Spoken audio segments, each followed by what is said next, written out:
So getting on with new business, the NCCs had a chat last night where they passed some legislation. They passed the last three pieces of legislation from the business conference. One was on rearranging gavel order. So the way gavel order works is it's kind of like the hierarchy of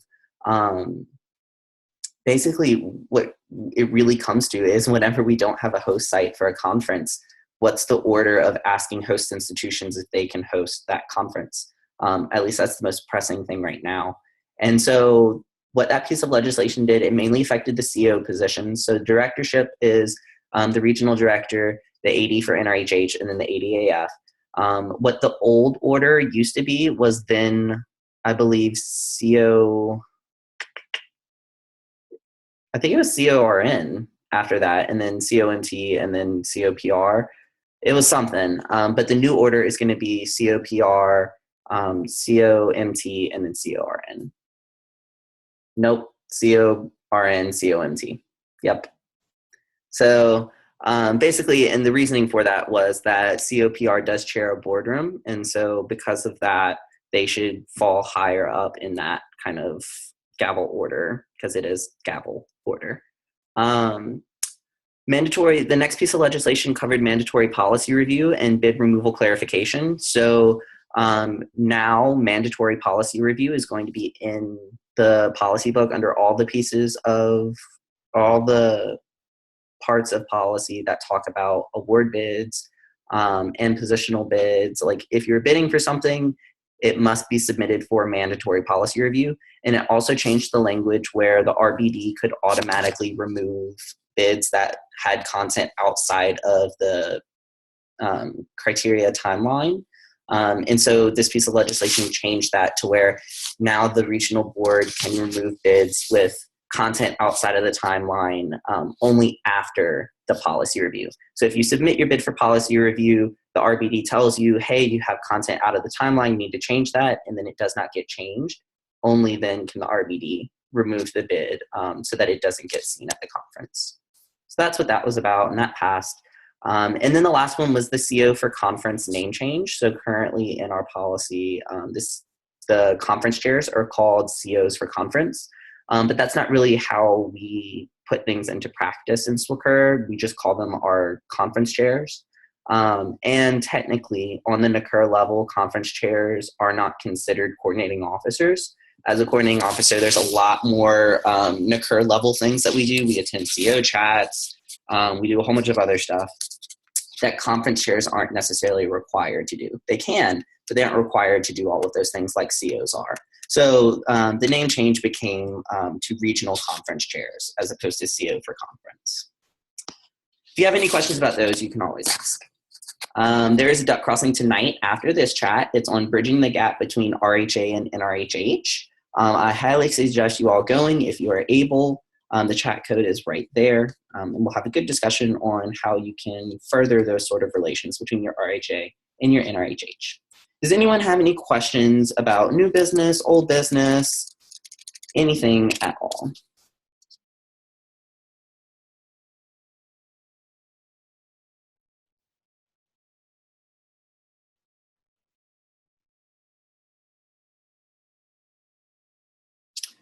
All right, then. Without further ado, I'd like to introduce to you all Chris Wieland. He is the RHA president from Northeastern University up in NEACURH. And I had the pleasure of attending one of NEACURH's president's chats a couple weeks ago. I went to the NEACURH conference, as you all know. And at their conference, they were supposed to be doing a president's training after they were done with all of their business, but they couldn't complete all of the business that they needed to do and the president's training all at the conference. So they ended up doing the president's training at virtual chats, and I was able to attend the one where Chris gave his presentation on managing an executive board. And it was such a good presentation, I've asked him to come and present it to you all because I think you all will get a lot out of it. So yeah, I put his email in the minutes, so that way if you want to get in contact with Chris afterwards, his email is there, and I'm sure he'd be happy to address any questions that you might have or anything like that. You can always also ask me, and I'll be happy to direct you to Chris if needed. But Chris, take it away. Cool. Thanks so much, Connor, and thanks for inviting me to the chat. Super excited to see another President's Chat and learn about NEACURH.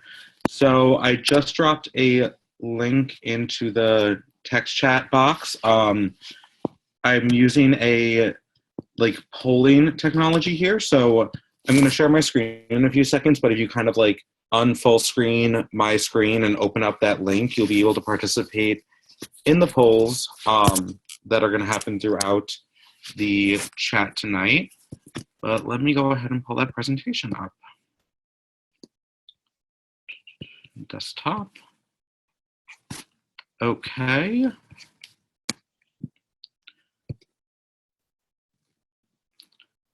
So, Connor, can you just confirm that you can all see my screen? Yes, it's good. Awesome. So, like Connor said, this is a presentation I gave to the NEACURH presidents on managing an executive board, which is one of the major parts of all of our duties as presidents.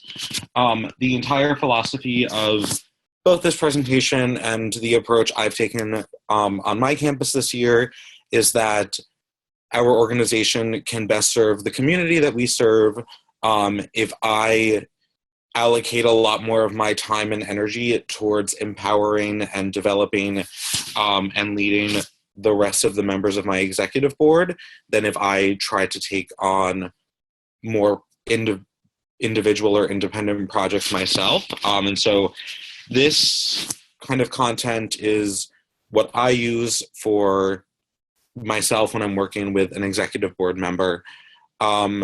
All of my executive board members are vice president of something, so I'll probably say VP a lot throughout the presentation, but that's supposed to be synonymous with just a general e-board member.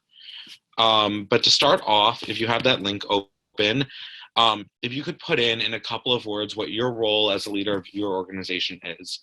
So if you just type leader, enabler, empowerer, don't type it out as a sentence because it's going to make a weird word cloud.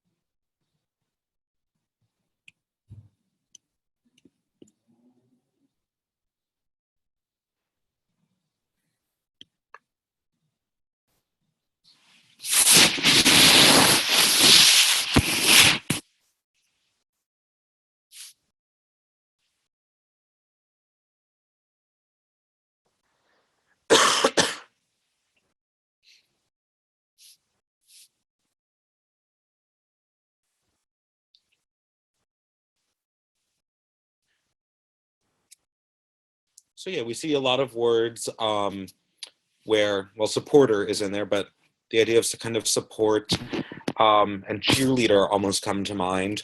Motivator, empower, resource, mediator. A lot of these more neutral, kind of leadership-oriented terms. So flipping that question, what isn't your role as the leader of your organization? So what type of things should we not be doing?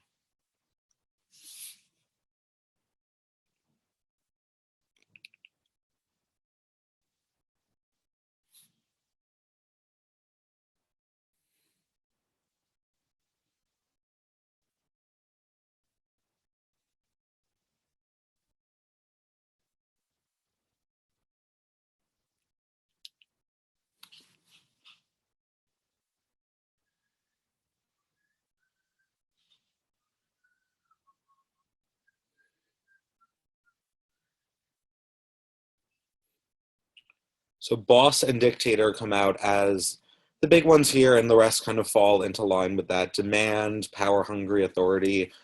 A lot of times leading the organization means that you have a lot of influence, but maybe very little or a lot less direct power than you imagined you had.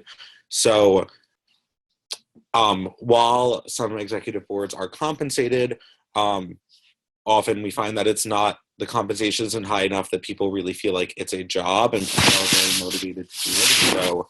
So like we're all alluding to with these answers, we don't want to be the micromanagers or the big authority that kind of dictates exactly how work should be done in our organization or what should happen. But with that, it's really important that we have results and accountability in our organization. So, as well as supporting and developing the members of our team.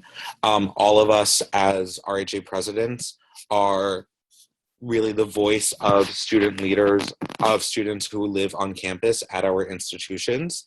And our organizations are meant to serve the best interests of them. And so making sure that we're figuring out ways to drive results within our teams and hold them accountable to the goals that we set is important.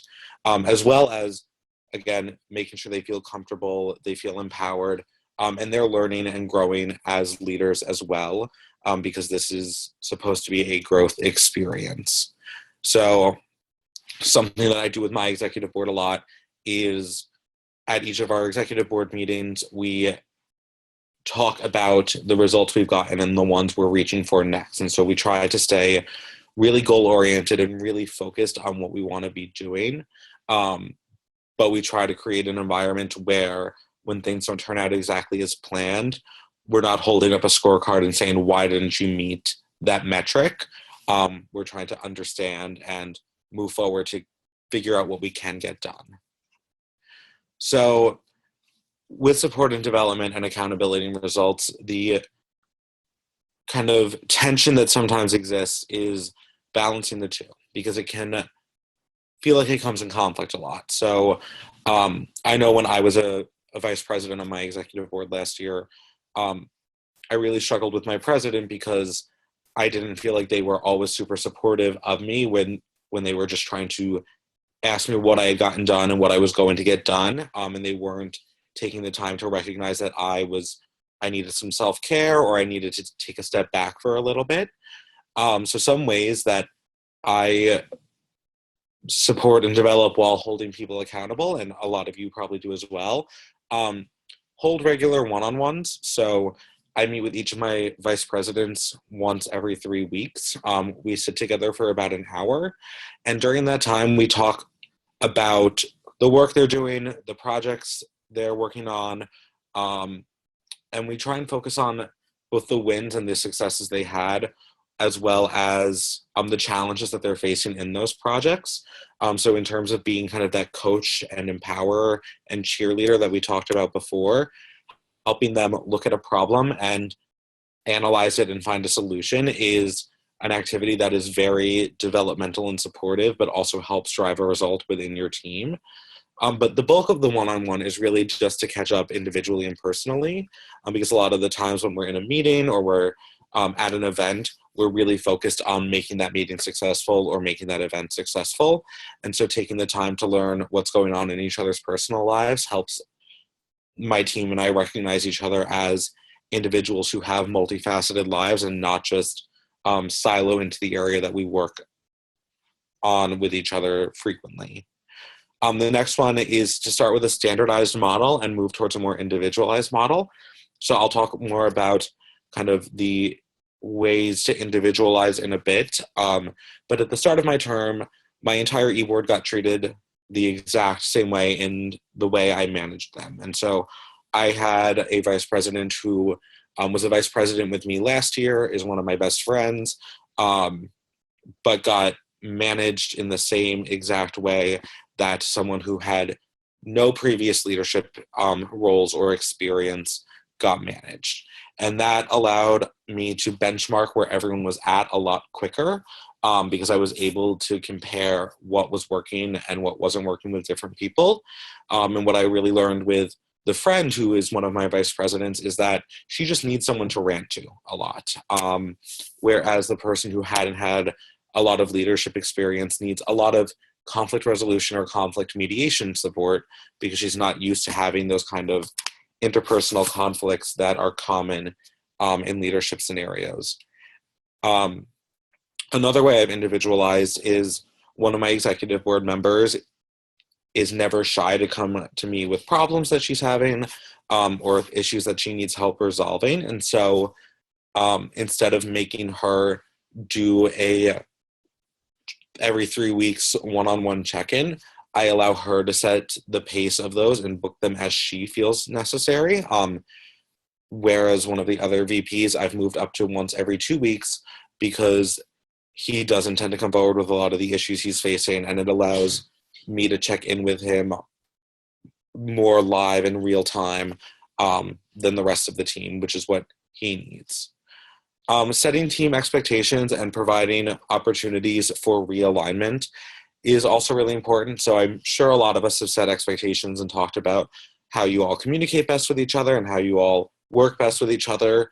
But the realignment piece is something that, especially as we're at a midpoint in the year and we're gearing up for another semester as finals will wind down soon, is a really useful tool. Realigning those expectations and sitting down and saying, okay, which ones are important? Which ones do we actually do? For the ones we're not doing, are they real expectations? Do we really need them? Or could we take them off of our list so that you're really reflecting the norms within your team? Or if you're not doing something and someone feels it's necessary, it gives them the opportunity to voice that concern or voice that issue and allow everyone to come together. And then the other thing that is my favorite part of the job is to work on development planning with my e-board. So 4 times a year, I sit down with each person on my team individually, and I ask them to tell me what they do really well, what they could do better, what I do really well, and what I could do better. And then I answer the same 4 questions to them, and I tell them what I think they do well and what they can do better, and same for myself.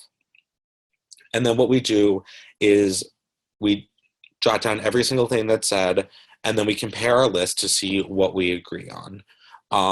So a strength that one of my VPs and I agreed on for them is that she is really detail oriented. And so we put that on our list of agreed upon strengths that we need to figure out how to make sure we leverage. A weakness that we agreed on for me is that I can move too quickly onto the next project sometimes. And so then with each strength and weakness or development opportunity, we come up with something they can do to work on the development opportunity or continue leveraging the strength, as well as something I can do to support them in that. So for one of my vice presidents, she's really uncomfortable addressing a group conflict in the middle of our executive board meetings. And so she we agreed that an inability to proactively address conflicts was something that she could work better on in her leadership style. And so for her, she's charged with writing down the conflicts that she sees in our e-board meetings, or that she is part of, and then each time she has to look at the list and at least bring up one conflict. We don't have a ton of conflict. I don't want to make it seem that way, but she jots it down, and then my obligation to her is to stop at every few minutes in the meeting or every 30 minutes and say, okay, is everyone on the same page on this? Because it seems like we agree, but we're not hearing all of the voices. And so it's been really beneficial for her because she started to voice her opinions a lot more during our meetings. And it's also allowed me to slow down and make sure I'm hearing everyone's input as we continue to work.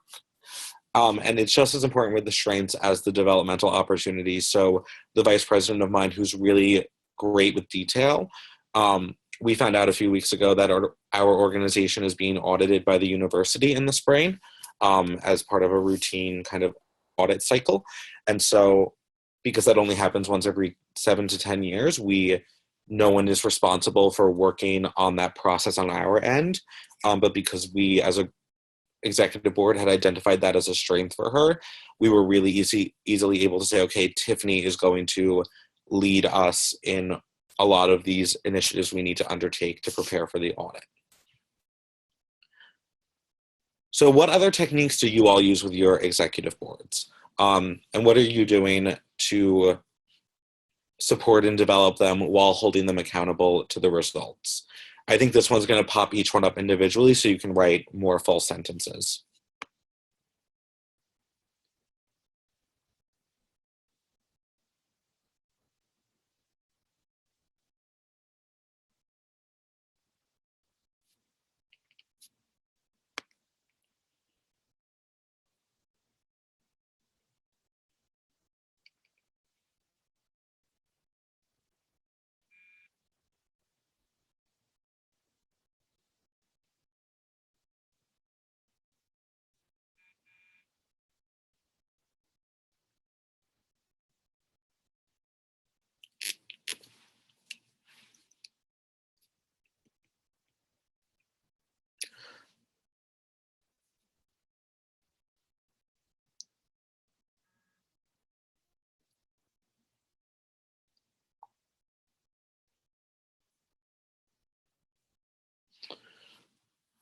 So these are two really awesome suggestions.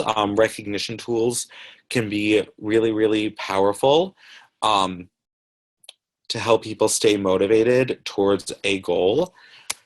And I would love in the kind of Q&A discussion after this to hear more about how you're doing that.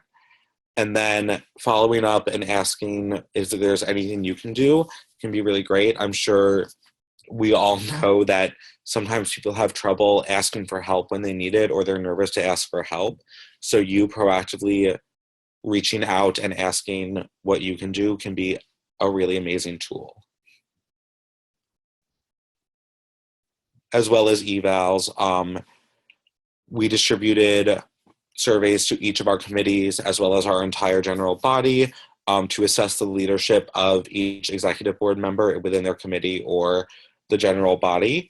And that's next Saturday. We're all going to sit and pull up all the feedback together and make our individual development plans for the spring semester, as well as make our organizational development plan for the semester.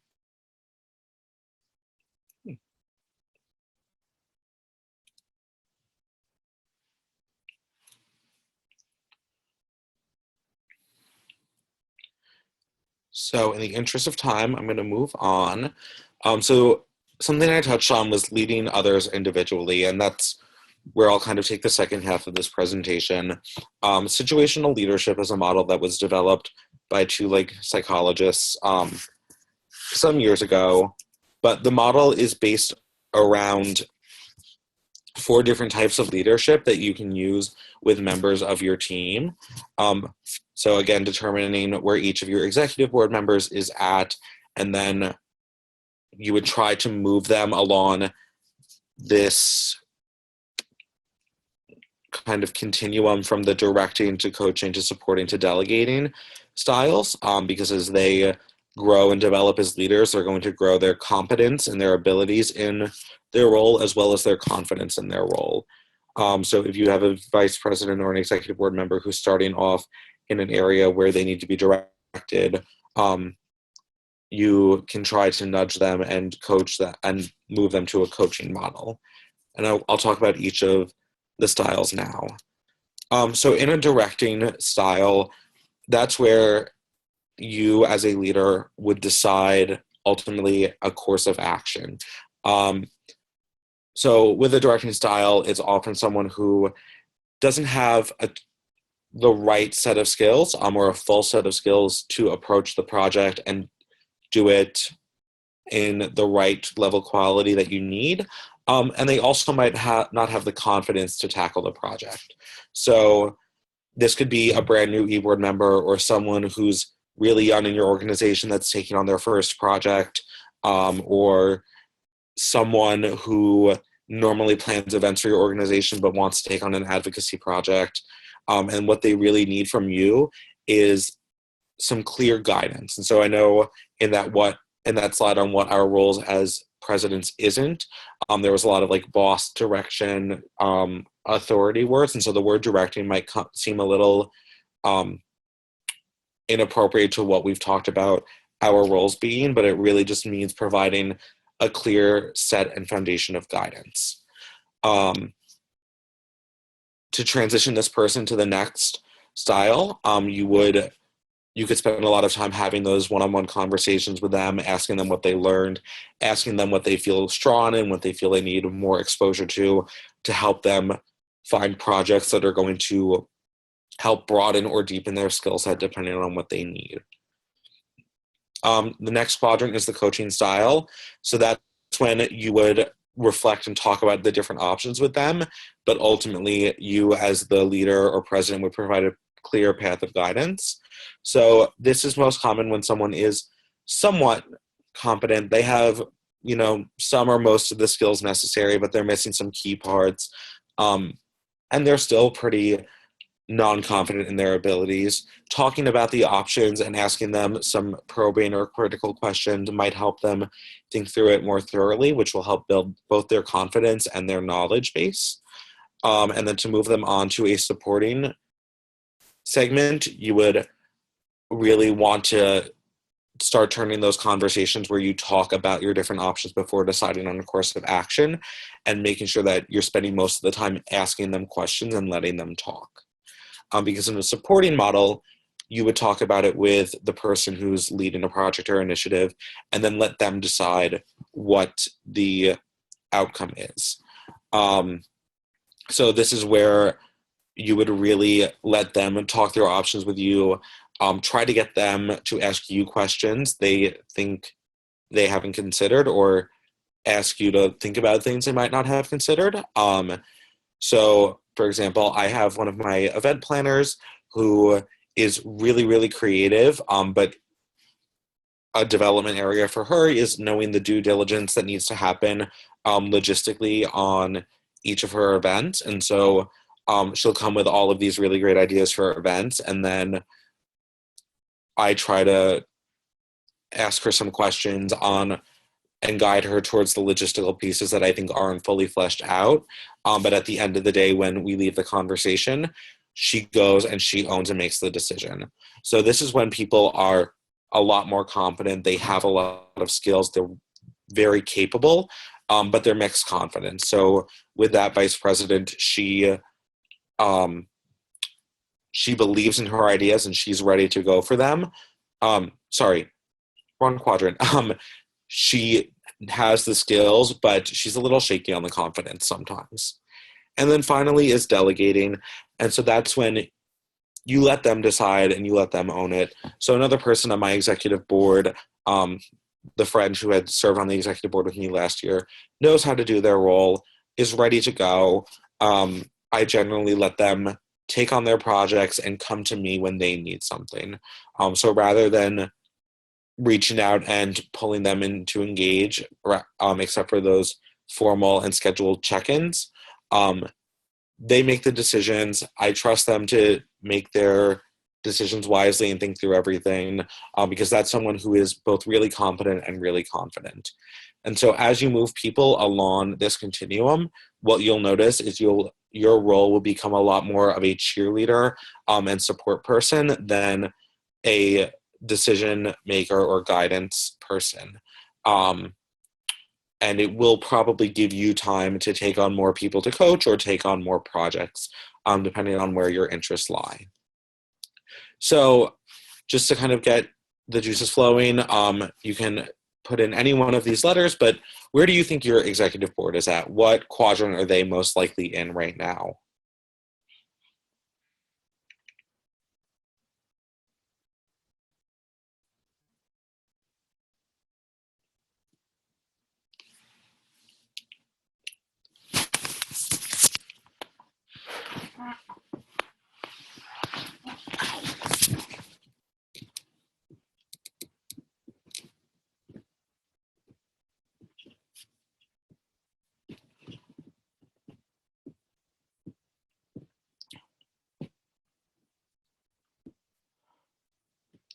So yeah, a lot of in the supporting range or the coaching range, the really nice thing about executive boards is that we often find people are elected or appointed because of a set of skills they have and previous experiences. So not a lot in the directing quadrant, which definitely frees up more time for us as presidents to spend more time with coaching, supporting, and then hopefully executive boards can get to delegating as we reach towards the end of our terms.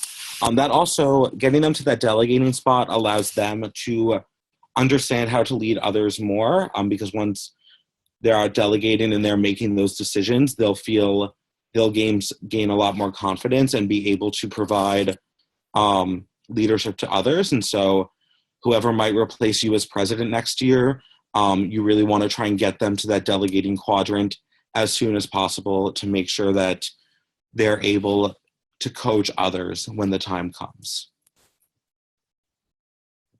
So the last thing I want to touch on is a feedback loop. We talked about this a little bit with that one open-ended question, but asking for and providing feedback is one of the most important things that we can do as presidents to making sure everyone feels empowered and heard and included.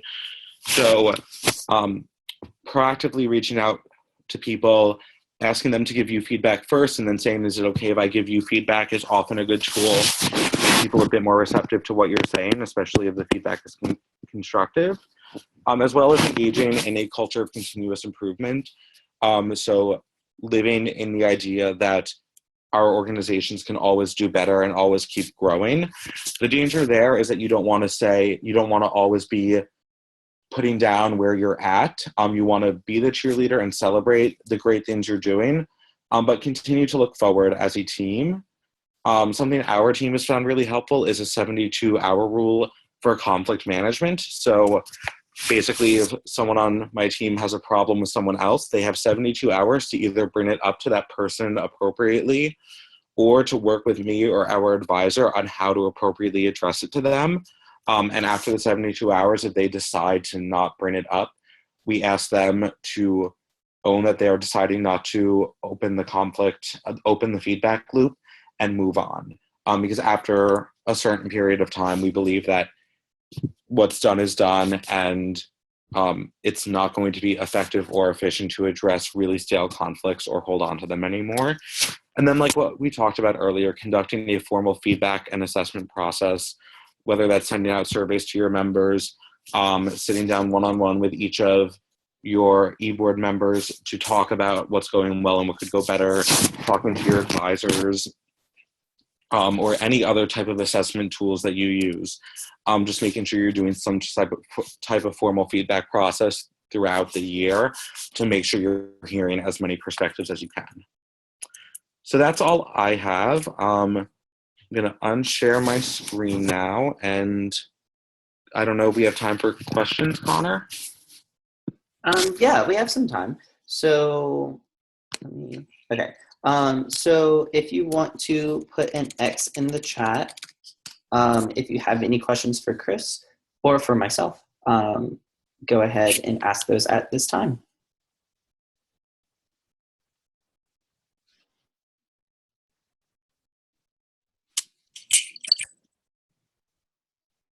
Or if something in the presentation made you think of like your exec board and how you do something, if you'd like to share something, you can also do that as well.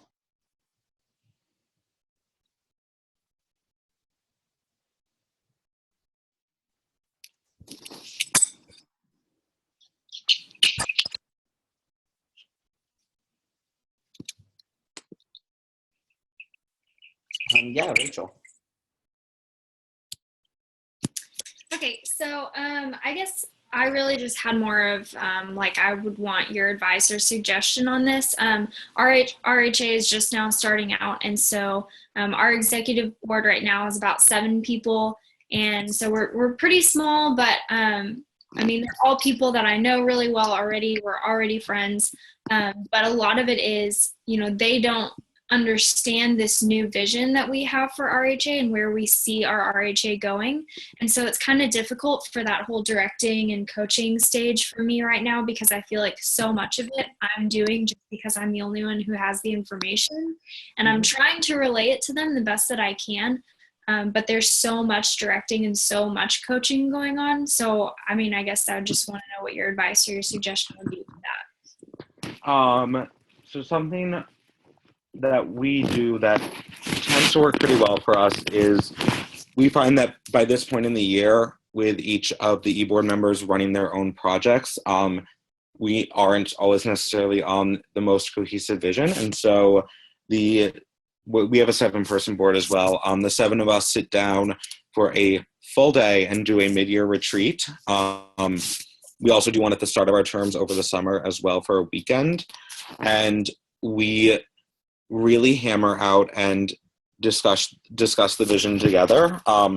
There's a lot I had to give up in my vision for this year based on what my team wanted to do, and it was hard to come to terms with that because there's so much as president that you want to see happen.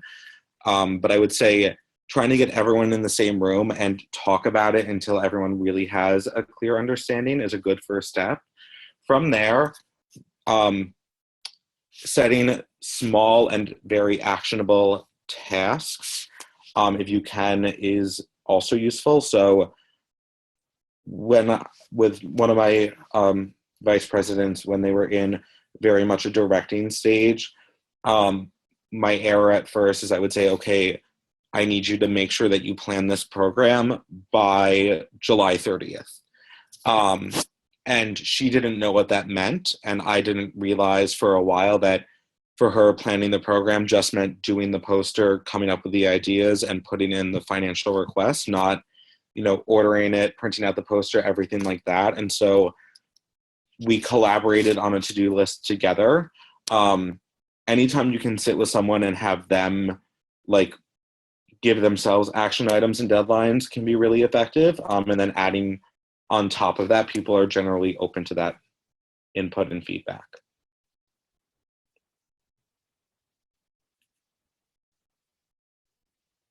Tesla?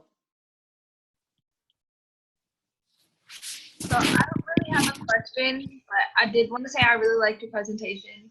It opened my eyes to a lot of different things that I could do with my e-board. Two things in particular are how you said that you do the Q&A back and forth. You say, okay, what can I do? What can you do? You do that.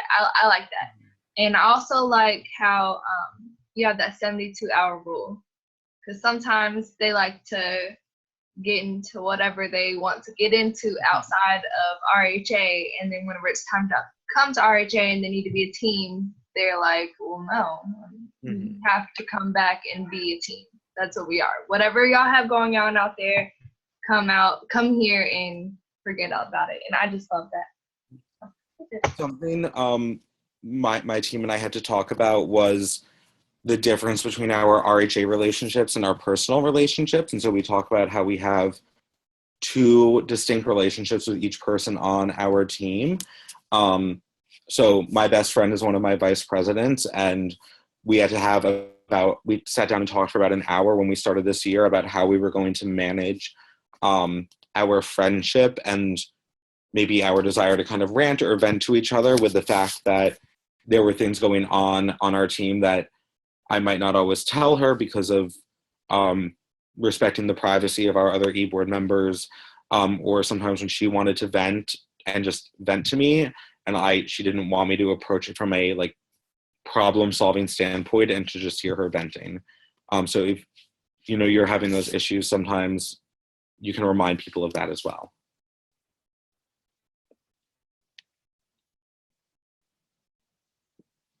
All right. I just want to thank you again, Chris, for presenting. I think that this was so beneficial and that the presidents have all gotten a lot of great information from this.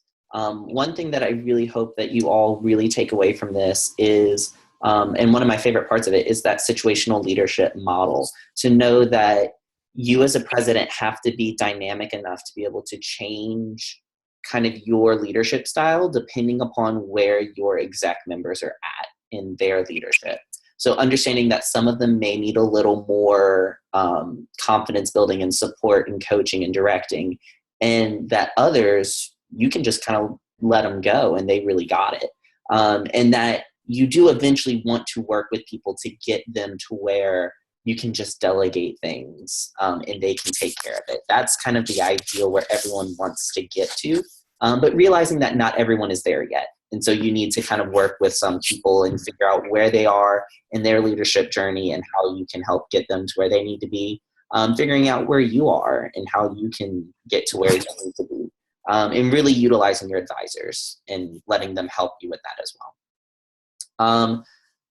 So we will now, and I have put the link to this presentation in the minutes as well. So if you would like to view this presentation and see the information in the slides again, you can definitely refer back to that presentation. Does anyone have anything for open forum? This can be your chance. We'll take like 2 or 3 people for open forum, but this can be your chance to give any sort of like really major updates, any sort of like awesome things that your school is doing right now, any questions that you have regarding anything. Now is your time.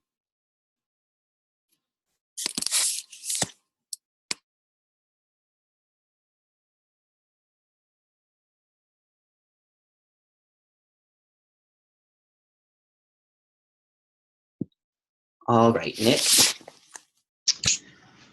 So this is an update for fun. We are having tomorrow our Carol of Lights, and we're lighting the campus, and we're having the student body president and the mayor and the choir, the brass choir and the choir, and we're just singing carols, and it's going to be really awesome, and we're all super excited. So yeah. That's awesome. Is it an event that your RHA mainly puts on, or is it like a collaboration event?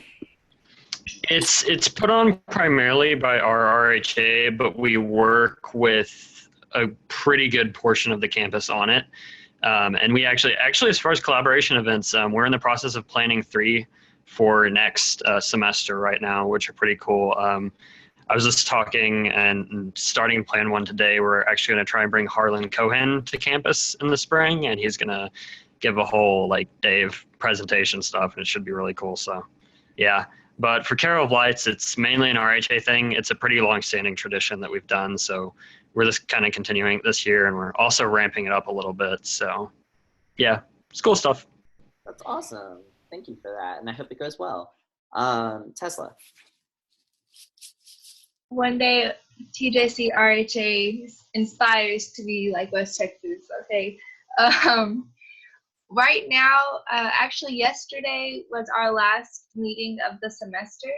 And so that was pretty fun. We got to have cake because it was our vice president's last meeting with us forever since he's going to UNT. But also yesterday, before we had our meeting, we went and donated all of the lino blankets we had made a couple of weeks ago for one of our programs. We ended up making about 63 lino blankets. And it was really fun. I didn't go, but I got all the pictures from them going, and it was nice. We're also hosting an angel tree that is located in our housing office, and a lot of people have already picked up stuff and dropped things off. And like we have like prize giveaways and stuff for like people who like donate the most. So it's like inspiring people to donate. But that's it. That's awesome. Thank you. And Rachel, last one. Okay, so real quick, we have on our campus, actually a different organization puts it on, and they just invite all the other organizations to be a part of it, but we call it Finals Frenzy, and it's just this really big party that we have the last Thursday before finals start, and all the organizations come out and give out different stuff to all the students, and they give out, you know, free Scantrons and blue books and pencils and all that kind of stuff. And so we're going to be there, and we're going to be giving away like brain food goodie bags. So we're going to be giving like Cliff Bars, energy drinks, that kind of stuff. And then the actual week of finals, this was actually something that was really exciting to me, that our group, not just our executive board, but our group came up with this idea of from 7 a.m. to about 11 a.m., we're setting up a station in each one of the lobbies of our residence halls and handing out coffee and Scantrons and blue books to anybody who needs it, like on their way out the door to their finals, and just saying like, hey, here's a granola bar, here's some coffee, good luck on your finals. And we've actually gotten a pretty good amount of people willing to volunteer to stand there and do that. So that's exciting. Yay. So I just want to say good luck to all of you who are having your last events of the semester coming up, and congratulations for a great semester. Y'all really have done a wonderful job this semester. And I'm looking forward to helping y'all over the break. If y'all ever need any ideas for how to keep the momentum going for next semester, or anything like that. If you're doing a spring training, which I really do suggest, even if it's just your exec board or something, to get together and do a retreat or training type situation, I'm definitely here to help you with those as well. So reach out to me over the break. I'm definitely still here. I'm definitely still working. So let me know how I can help you be successful. Don't forget about our Coffee with the Copper chat on the 15th.